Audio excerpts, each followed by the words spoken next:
Hi everybody, the One Metha here, and welcome to another video of me going through my favorites list on fanfiction.net. For those of you that don't know what I'm doing, I'm rereading all the stories that are on my favorites list and deciding whether they deserve to stay on my list or not.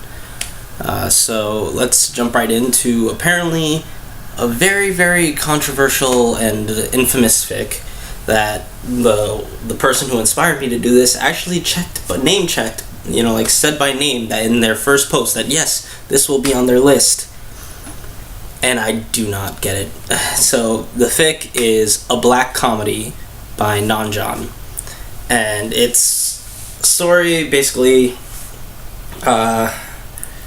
after, years after everything's over, Harry was studying the Veil and eventually activates it and falls into it, and then pops onto an alternate dimension where he finds his godfather from who had also fallen through, and now they live in their new dimension and do wacky shit. And I super still like it, even though I went back and read the complaints by CV12 Hornet and Ferrandel, who they were the ones who inspired me to do this, and they were like, there's a lot of bad prose of he does this person does this, or he sat there so stoically, or that kind of writing. And for the most part, I can say that it's there. I don't really pay attention to that much in there. For me, is the writing is just a lot if it's about engaging the attention, or if it's more dynamic and interesting. And there was another complaint that he had about the jokes, where the jokes were bad and he didn't get it. And okay, I can understand that other people don't get it, but for me, I found everything to be super funny and I enjoyed it throughout. Are they tasteless? Absolutely. There are some that are fucking in horribly bad taste, and there's some that are really stupid. But as I've proven time and again, I enjoy that kind of humor, and I fully love the stupidity and tastelessness of some of these jokes, and that's perfectly fine. That's my thing. Maybe it's not for everybody. Other complaints about that this was the progenitor of the super hairy fic and kind of stuff. So one, I didn't see this fic until years after it came out, but also, for the complaint that it's I don't even consider this a super hairy, or a super powered protagonist fic. He has one ability and some other stuff, but I don't consider it to be super powered. It's not, there is not the effect of him walking all over all the people, all that stuff. That's not really there. There was also a thing about the Lord's magic bullshit or something like that, but I didn't find it. It's the politics of the Harry Potter world are pretty vague, especially at that time. This is right when the last book had just come out, but they were pretty vaguely defined at that point, so people can do whatever the hell they want with it, and it's still interesting. I just love this as a stupid fucking tale of humor and horniness and everything, and I love every minute of it. And I think that it's definitely people may cement it oh, now we know he has horrible taste, and maybe I do, but I love this fic. I find it very funny, and really if you like tasteless humor and a lot of sex jokes and stupidity, go check it out. I love this fic. It's staying on my list. Alright. Next we have The Real Reason by RuneWitchSakura, which is a stupid joke about the real reason that Itachi killed his clan in Naruto, which was because the bunnies made him do it. Yeah, it's dumb, it's stupid, not interesting, and it's gone. It's off my list. Now, next, Harry Potter and the Power of Love by Rorschach's Blot. So here is another simple one short joke from Rorschach's Blot, author I love a lot. And again, it's funny, I enjoy it, but it's basically, again, slightly lower grade material than the other stuff in my opinion. It's basically his B material, and B material from him, it doesn't cut it, even though I find it super fun, his stuff. But yeah, this one again just falls off my list. Right. Now we come to Evangelion again with Displaced by Right Shop.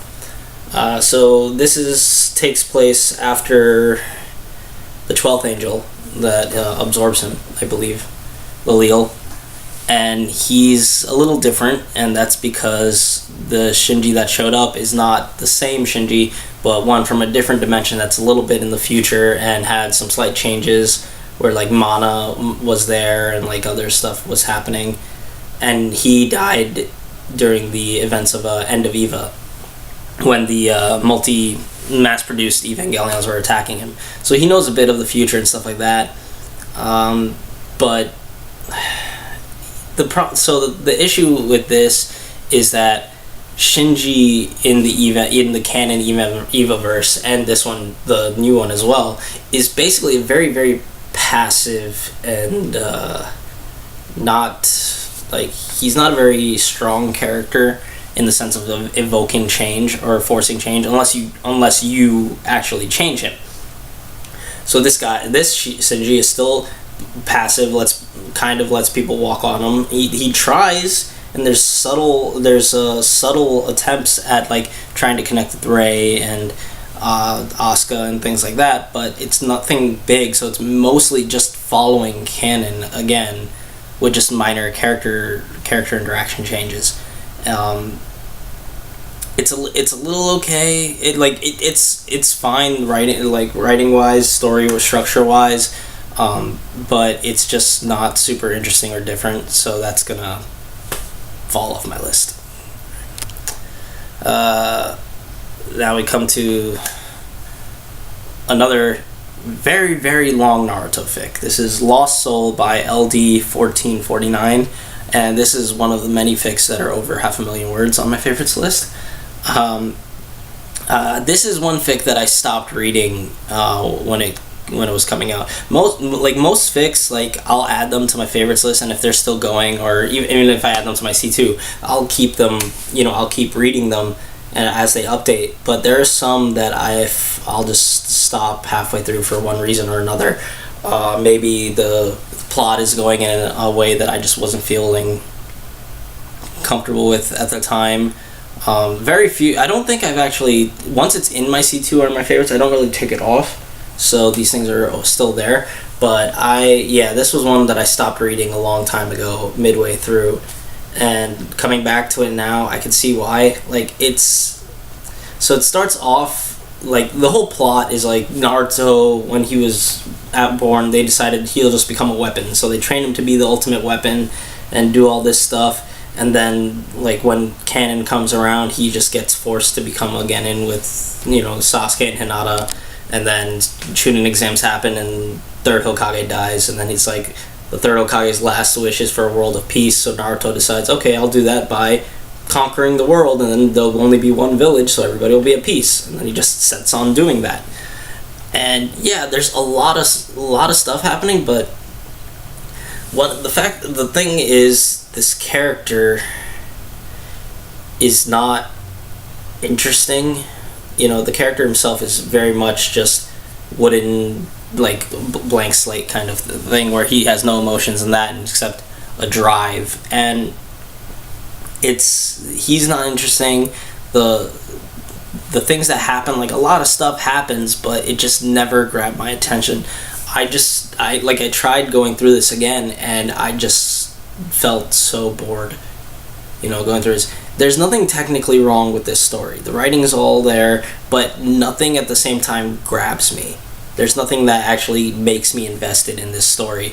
And yeah, if you want to see it, and see the idea of him taking over the world, or other minor changes because of this, where Gaara was not a homicidal maniac anymore because seeing Naruto made the fourth Sand Kazekage not want him to be an emotionless weapon, and so train him to be a normal kid and things like that. There's minor butterflies everywhere, but at the same time, it's just not interesting for me. nothing grabbed me, and so it's just, yeah, if it's in your luck, if this kind of, you know, like, if the idea of, like, you know, conquering the world Naruto, who's emotionless and stuff, is interesting to you, I mean, there is a lot here to read, but it just was not interesting to me, and so it is off my list. Yeah. Okay, the last one for this video is Mirror by Uchiki Nakage. And this is a one-shot about just, it happens during the Haku fight of Naruto, where they're, basically Haku's mirrors become like just mirrors and basically strip away all the delusions that Naruto has about, like, how, I guess, Konoha treats him, and Zabuza and Haku, how they feel with that, where they feel like he's broken like them and they want to connect with him. It's interesting, like, it's an interesting bit that gets expanded on. Another writer picked it up, went with this and made a full story out of it with Reflections of Demons by Evil Genius, which I feel is better. I'll have to reread it, but, like, the fact is, this one just doesn't feel like there's enough there for it. Feels more like a forward, like the first, like, part that explains the story rather than a full story in and of itself. And yeah, that's basically why this is gonna go off my list, because it's like, it doesn't feel like a complete thought in and of itself, and there's just pieces that need to be fit in. And so yeah, this by itself does not feel like it deserves to stay on my list, so it's gone. But I think it's a good piece, and probably Reflections of Demons, if you should check it out. It's interesting as a 1-2. But yeah, this one falls on my list. So there we go. Now we're finally into 2007. We're out of 2006. So let's go see that. And if you like this video and you want to, you know, give it a like, if you want to keep up to date and, like, continue on my story, there's you can hit the subscribe button, go to the channel if you want to see the whole playlist from start to finish. And I will catch you guys next time. See ya.